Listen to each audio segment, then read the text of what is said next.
Alternative Spring Break is going to be the first of its kind.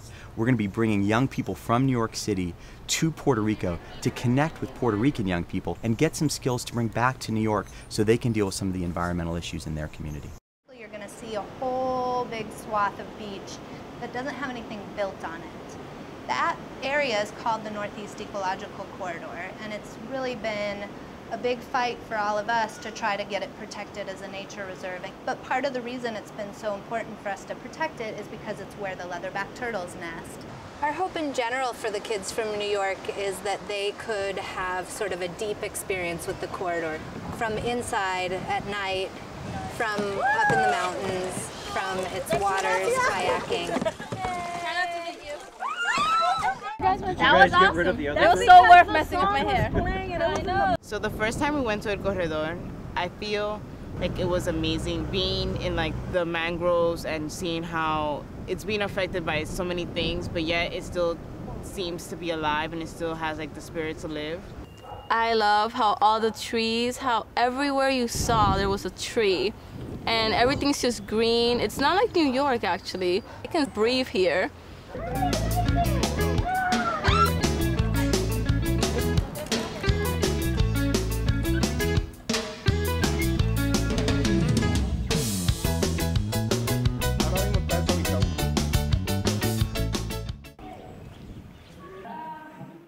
I like hiking. It's fun. Since I don't get to do it in New York, I take every opportunity I can. And the hiking in the forest and rainforest, it's cool. So the best part of the trip so far was going to the beach to see the turtles at night. It was awesome because even though we didn't see anything, the best thing was watching up at the sky and looking at the stars and all the shooting stars, because usually we don't see that in New York. A lot of these kids are from, the Bronx where I grew up and, all over New York City, and they grew up in similar neighborhoods. Some of these neighborhoods are rough. They have to deal with things that other kids don't have to deal with: violence, poverty.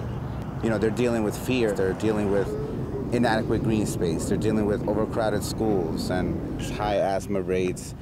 Kids are not getting outdoors as much. We see a big problem in children getting outdoors. Right now, the average American child spends 6.5 hours a day on electronic media, comparing that to only an hour and a quarter a week outside. If I wasn't here, I would probably be on my couch at home watching TV. I feel free when I'm in nature, and not in my house. I'm always stuck in my room, and I can only look through the window to see all the buildings, and that's it. And then when I get out, it's like I could breathe more clear and fresh air. Learning outdoors is different for me because it's hands-on. When you're outdoors, when you're in a mountain, when you're on a lake, when you're in El Yunque, like we were here on this trip, you get a sense of peace. You connect with nature on a deep level that, maybe we will never understand. Our ultimate goal at the Sierra Club is to inspire a new generation of young people to protect the planet.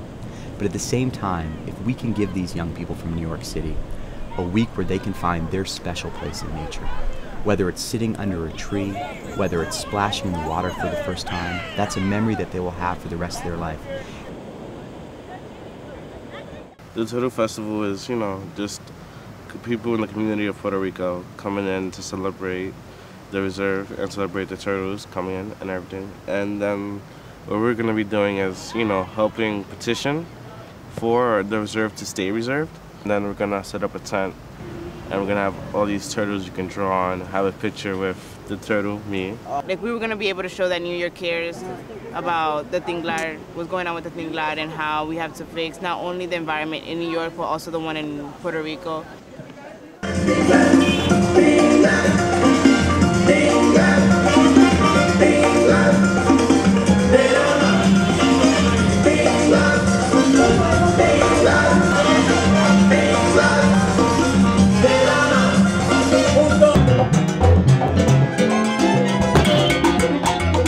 Bunch of people coming together as a community is about to get noticed.